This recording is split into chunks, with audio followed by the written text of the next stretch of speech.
going to, Next let's stop say you, on because the as a Sigma Lenny military Show. spouse, you got to leave your job. You got to leave, like, you can have the job. You like, oh, I'm about to get a promotion. I'm about to do all this. Guess what? You got to move. So you got to start from zero every time. Mm, And mm. people don't think about that. You know, Yes. that's amazing that you say that because you said with one of your three words. What was your first word? Was flexibility. Flexibility. You have to be flexible. That's exactly what was happening. Hmm. You have to be flexible because you can have this amazing job making buku money and you gotta leave it. Unless y'all, okay, you can live here and I live here kind of situation. Some people do that. You never know. Everybody can say it's a whole different dynamic, especially making decisions when your spouse is in the military and you're not in the military. But even dual military, like even I'm not dual military, now that's rough because not only you have your assignment to handle, you got your spouse's assignment to handle, and then you got your kids, and then they say you gotta go training and your spouse in a different unit and he gotta go training. Y'all gotta trust somebody to watch your kids. Who gonna watch your kids? Mm.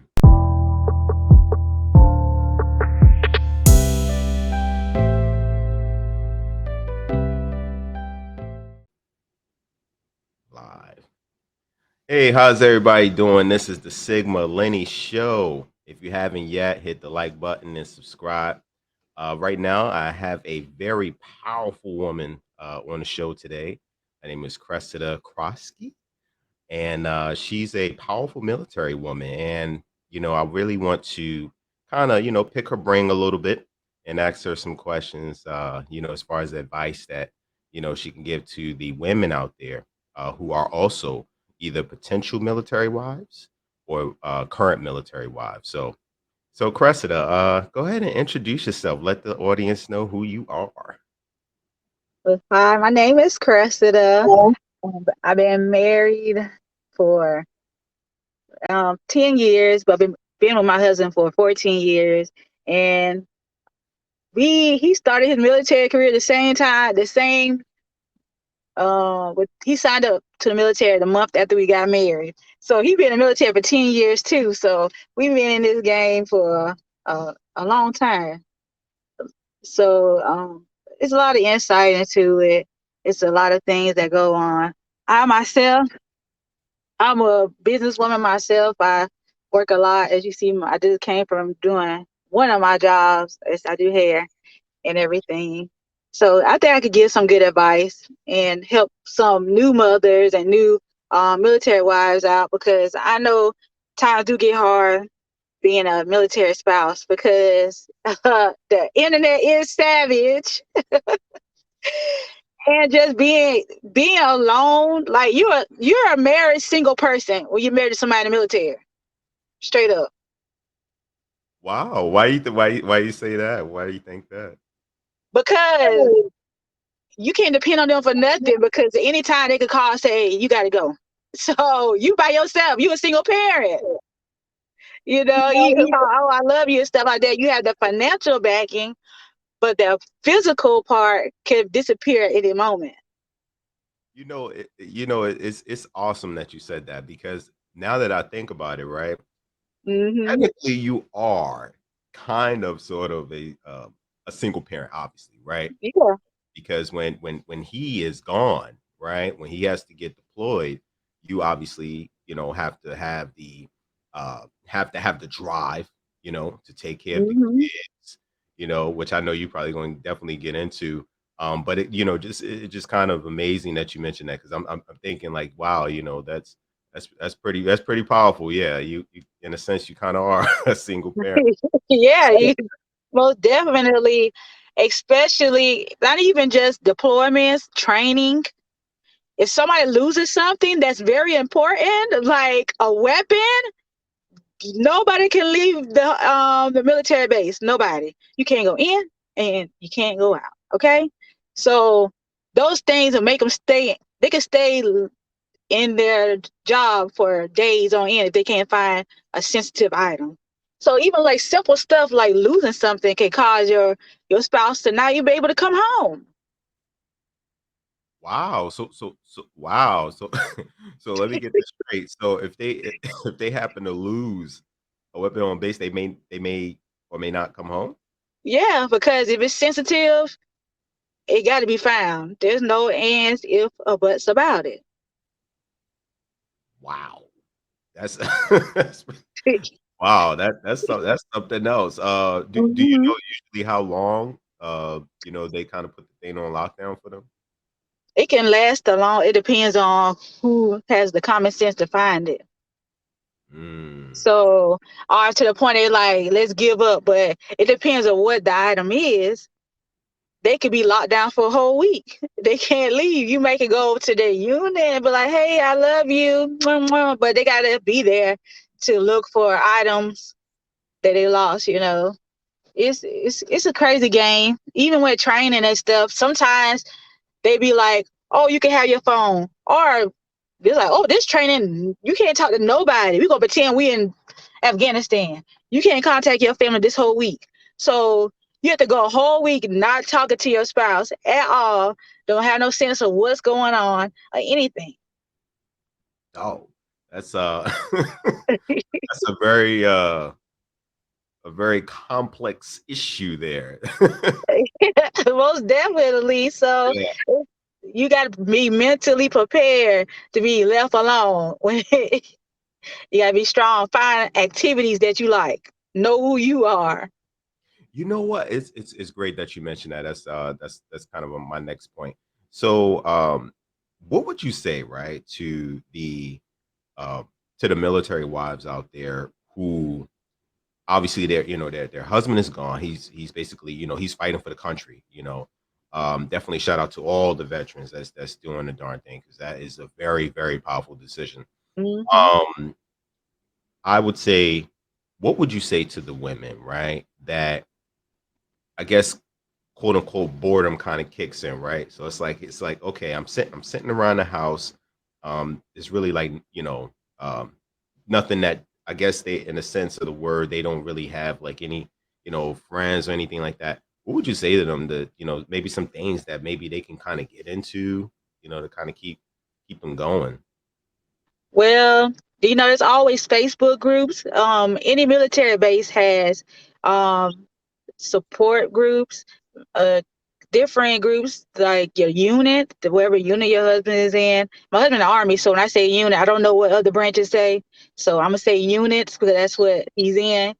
Um, they have support groups. The FRG, you can always join the FRG. The FRG during deployments and stuff, you send items to your loved ones.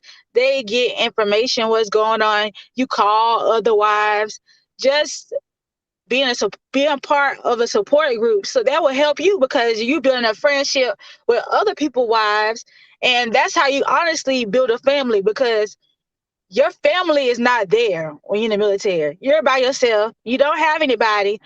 You can have 1 to 10 kids, whoever, how many kids you got, and you by yourself, you gonna have to find somebody to help you. And yes, it's hard. As an adult, it's hard making friends, and Mm, we know this. But if you're a military spouse, it can get even harder. But you just have to fight and say, you know what? Let me step out. Let me go join a group, even if a walking group, because there's a lot of walking groups out there. People just walking around with their strollers just to meet people and meet other wives. So you mm. just got to get out there and stop being stuck in your house because you're going to go crazy. Right. That's what I was thinking about. I'm like, like, hey, get yourself involved in some kind of activity. Hmm. You said it was called FRG. Yes, the FRG, the Family Readiness Groups. So every unit has a FRG. And basically, the FRG plans Christmas parties. They have information for like, they do, let's say, this family oriented, they plan family oriented things.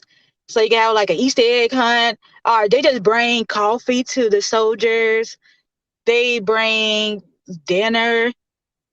They just have a meeting to talk about what's the training going on and how can the family support them. They they make events too. Like when I lived in Fort Campbell, we had a FRG event where we did a spur ride, a women's spur ride. So we basically had to do everything the soldier did. So doing the obstacle course, doing PT, we did all that. We shot the machine gun, we did everything. What? So they FRG, they plan stuff like that to bring families together, just so you can have a close knit understanding with each other. Because at the end of the day, when your husband gone, they're with their husband. So you want to make sure you have some kind of camaraderie together, because they have to support each other back. And also your family needs support too, because like I said, some days you might need a break and say, you don't have your husband here. So you might have to call, hey, Cressida, can you please watch my child for like a couple hours while I go to the grocery store? Okay. You're going to need that. Very, very, very, very true. So you mentioned earlier, you said they pretty much have you ladies shooting guns and doing PT, right? Yeah, that's what event. I Awesome. mean, you can play in any event. Like that's like when I was in Fort Campbell, and Fort Campbell. They are infantry, all that kind of stuff. He was an infantry unit, so they playing crazy stuff. But now my husband in the reserve, so all we did so far, we have a Christmas party this past holiday season, and they had somebody dressed up as Santa Claus. We had food. They had a bunch of gifts for the kids. They had just little games and stuff and it was giving away, like, raising money to put towards the unit. So basically you donated like $1 for a raffle ticket to win stuff. They had gift cards, they had baskets, all different things to help raise money, because you need money to plan events for kids and the families. That's very true. Yeah. I think a lot of people don't realize how much funding goes into that, with raising money, Yeah. get these other events going. They even do that, even at private sector, like at companies, they'll, put like, they'll get like raffles and stuff like that together. Yeah. Just for like employee event, and say, hey, anyone who want to participate, go ahead and throw some money in and we'll get this thing Uh-huh. rolling. So that's really interesting. So let me ask you this, right? So what would you say if you could describe for a powerful military woman, a wife, right? What would be 3 words that you could think of that would define a powerful military wife? Flexibility, most definitely. Understanding on all kind of situations. And the third one, now that one is gonna be hard, so I might think about that one a little bit. So for being a powerful military wife is knowing who you are. Don't get lost in the sauce. Mm. Don't get lost in the game, because there's, like I said, any type of job or any being a part of a community, you're gonna have your good, your bad, and your ugly. So so and don't get caught in the drama. Because baby, when it comes to women, Uh-oh. it's drama. It's called people living, but side by side, it's drama. Wow. So just knowing yourself and don't get caught up in the game, because it's a game in there. They don't have their husband. They bored. Oh, okay. So wow. So I guess it's I guess when you have time, I guess time on your hands, right? Yeah. Look, what my Yes. daddy say all the time: idle time is the devil's workshop. Ooh, that's a really good quote. That is a really good quote. Yeah. So when people have idle time, sometimes the devil be working on them. Mm. I guess it's like they kind of see like, hey, there are, I guess, quote unquote, opportunities for them to, um, I guess, take advantage of some ways, right? Uh, Yeah, so, so they get with women who, with military wives who are not on that kind of time, and like, hey, listen, I'm here. I'm trying to be the, the best wife I can be. I'm trying to be a mother to these kids. I don't have time, for your games. And I guess, they just kind of, I guess it goes on the misery loves company, right? So now they yeah, other women involved and trying to bring them down when they can, rather quote unquote go the opposite and say, okay, listen, sister, I'm gonna lift you up. If something you going through, then hey, you got a shoulder to lean on. You can call me, instead of saying, hey, listen, girl, I don't like the way her hair looking, or yeah. Girl, let me tell you what happened last week at her house. I saw this, this, and this. So and so went through her house. I done saw this person, that person, that person. Or I done saw Jody up in there. Or Jody or Jodine. oh, watch it now. Yes, because some people they be wearing their own spouse ring. Let me turn my light on. Sorry, if you can see it. Okay, there we go. Some people be wearing their own uh husband or wife ring on their shoulder. So my husband is this sergeant, so I'm the sergeant too. So I'm in control. So it's a being a military spouse. You see some things that blow your mind. And Mm, you say like, wow. But that comes to the point of as being in high school, it's living in a military base is high school all over again for adult version. And you're gonna find your friends, you're gonna see the geeks, you're gonna see the cool kids, you're gonna see the ones that snooty, you're gonna see all that in there. But you just gotta find your place into that circle and find because you're gonna find your friends. And it's sad when they leave. Like that's the hardest thing is to know you gotta move and you're gonna miss your friends. mm, Because you've been with those people for 3 to 4 years. These is like your family, like they watch your kids. Your kids spend the night at their house. You spend the night at their house. Y'all go drinking. Y'all go party. Like it's a dynamic that you build a rapport with people. And when you leave them, it hurts. It really does. And yeah, you got friends on Facebook and stuff like that, and you still stay communicated, but it's just the times that you got to keep leaving them.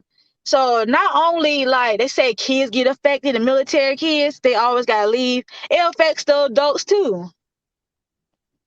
Oh, we'll give it 1 second. yeah, yeah, sure, sure, sure.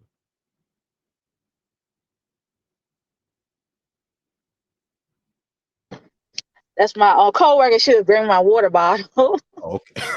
uh, I get a gallon. I try to drink a gallon of water a day. That's my goal. A Oh, gallon of water. okay. Hey, I need to get on that as well. Water. Yeah, I want to say the body is like 80% water. Is yeah. something the body needs. To You need water. yeah, electrolytes and everything else that's going on with our body. So that congratulations to that. I know that's about it's halfway. It's halfway right now. Okay, take your time. Yeah. At least Yeah, like because I try to pee every 5 minutes though too. oh yeah, Cause I'm not trying to pee every 5 minutes. So I drink, I sip, and yeah, then yeah, because it makes you go. yeah. But back to what I was saying, Yeah. is leaving your leave when you move in, you're leaving your family. You're leaving memories. You're leaving your everyday life. Like going to let's say you because as a military spouse, you got to leave your job. You got to leave like you can have the job. You like, oh, I'm about to get a promotion. I'm about to do all this. Guess what? You got to move. So you got to start from zero every time. Mm, And mm. people don't think about that. Yes. It's that's amazing that you say that because you said with one of your three words. What was your first word? Was flexibility. Flexibility. You have to be flexible. That's exactly what was happening. Hmm. You have to be flexible because You can have this amazing job making buku money, and you Mm. gotta leave it. Unless y'all okay, you can live here and I live here kind of situation. Some people do that. You never know. Everybody can say it's a whole different dynamic, especially making decisions when your spouse is in the military and you're not in the military. But even dual military, like even I'm not doing military, now that's rough because not only you have your assignment to handle, you got your spouse's assignment to handle, and then you got your kids, and then they say you gotta go training and your spouse in a different unit and he gotta go training. Y'all gotta trust somebody to watch your kids. Who gonna watch your kids? Mm. So when anything dealing in the military is everybody has to be flexible. Yeah, pretty much. Even the kids, because Yeah. what you said earlier, you said that when it's time for you guys to go, right? Or somebody Hmm. and the kids develop an attachment Yeah. with those people, then yes, ultimately they are affected too. Because now they have to be flexible and be like, Hmm. oh yeah, I miss little Bobby and I miss, little Sally, and that's like they developed a close bond, a close relationship. And now they have to be flexible with their emotions and then Hmm. to a different place. So like if y'all traveling to like Germany or something like that, right?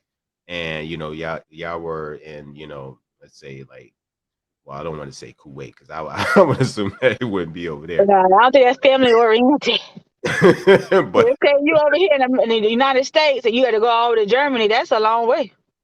right, exactly. And then you have to spend like you actually you don't even do they typically know how long they spend in different countries? Yeah, you when you get your orders, they tell you how long you're gonna live there. So you could be 3 to 4 years. Sometimes you can extend it. Sometimes it's like, no, you gotta get out of here. So it just varies. Or Mm, it could change. It could stuff happens. Like we can see right now how the world goes. Stuff changes. So at the end of the day, you gotta be flexible because if your husband, sometimes some people when their husband deployed, they don't live at their house no more. They go back to their families. They're like, you know what? Forget it. I'm gonna leave this military house and I'm gonna go to my mom and daddy. So some people don't even stay in their own home anymore. They leave because they need that support while their spouse is gone. mm, wow.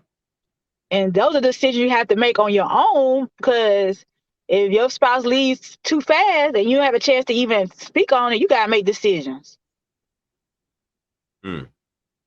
So when you say decisions, it appears to me that you can say a military wife has to have some form of effective leadership too, because um, she has to make decisions on the fly.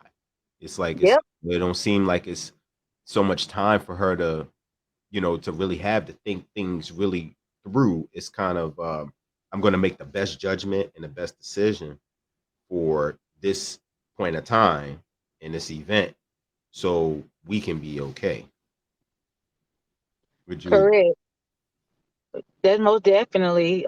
You have to be able to make decisions and not and stand on your decisions. Because at the end of the day, if your husband not there or your wife not there, who is going to sit there and pay the mortgage? You Mm, got to. That's why you got to make sure you have your power of attorney when it comes to your stuff. Because if you don't have a power of attorney and you need to do and handle any of your spouse's business, they're not gonna let you do it. And a lot of people don't tell you, but you need a power of attorney. When your spouse get ready to leave, or just have one on hand in general.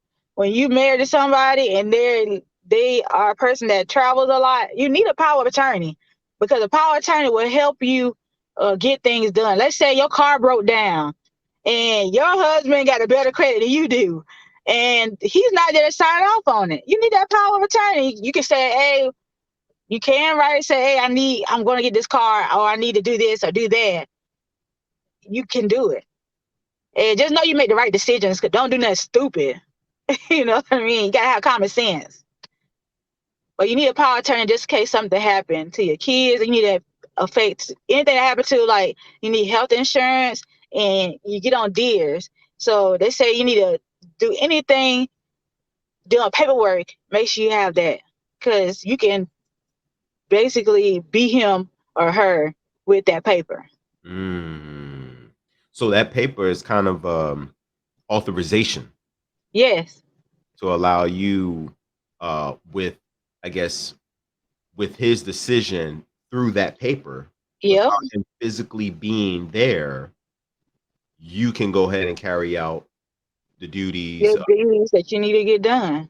Okay. Because some bills, like let's say, some because of the world, the way the world is, some places, like, even let's say your husband car is only in his name and he leaves, and you try to call up his car company and say, hey, I'm trying to pay his bill. Sorry, we can't let you know you anything about his account because you're not him. You bring that paper, they got to tell you now. You don't have that paper, they ain't gonna tell you nothing. That's with anything. Some places they won't allow you to know information, even though you're married, and you can show proof that you're married. It's still you're not that person. But if you have the power of attorney, they're gonna give you that information. I've heard that from other, like other, married couples, right? Hmm. Like, hey, I'll go and, try to, like, whether it's going to the bank, right, with some. Yeah, to the bank, you need it. You have to have it for the bank too. They ain't gonna let you get no money out. They gonna let you do anything. Oh, really?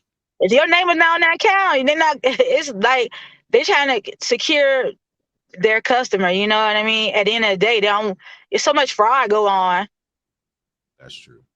You could pretend somebody's married. They could print any paperwork, but that power of attorney is notarized. And you bring it to them and show them, hey, this is my power of attorney for my spouse. And like, okay, now we can give stuff handled. This is how much they got. This is so and so, or this is how much you owe your mortgage. Stuff like that. Mm. And speaking about that, what would you say has been, um, the most friendly banking experience, or which institution you would say, uh, has been more friendly, more open, more welcoming to you, when you're, I guess, carrying duties and stuff like that. Navy Federal, they have USAA. Let's see, And Navy maybe, Federal Credit Union. I love that one because you can find one. USAA, they don't really have no banks, so USA, they're good for on the phone, but it's hard because they really don't. oh, sorry guys, it looks like she dropped off. Give me 1 second.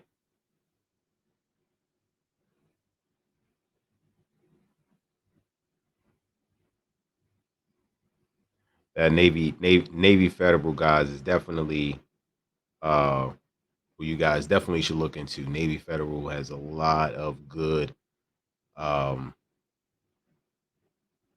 a lot of good as far as customer service that they can give you. A lot of other tools as well. So I definitely look at Navy Federal for sure. Uh it sounds like she was stating that USAA is also pretty good. So I would look into that as well. Okay. So let's go ahead and bring Miss Croskey back.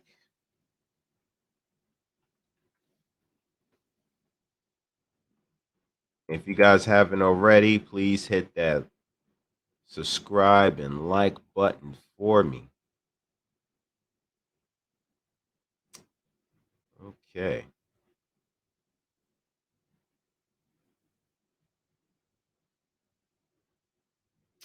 Okay. I hope everybody feeling okay as well.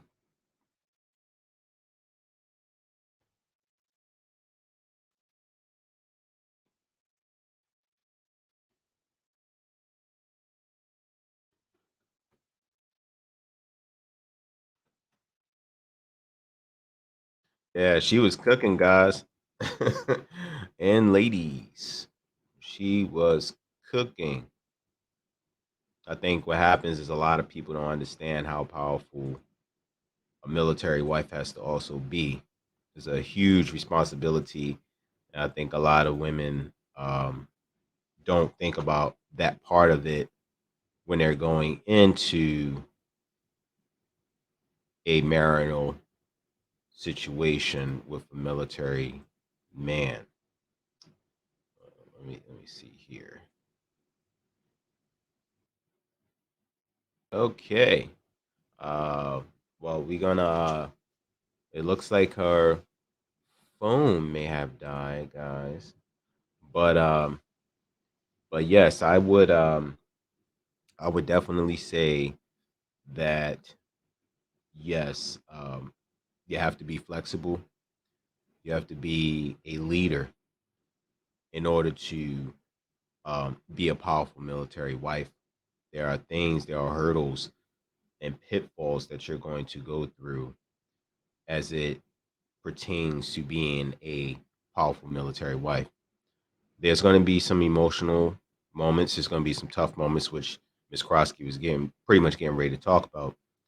And you have to be you have to be open minded, right? You have to be open minded, and you have to be hopeful that things are going to move in a smooth direction and fight the fight, right?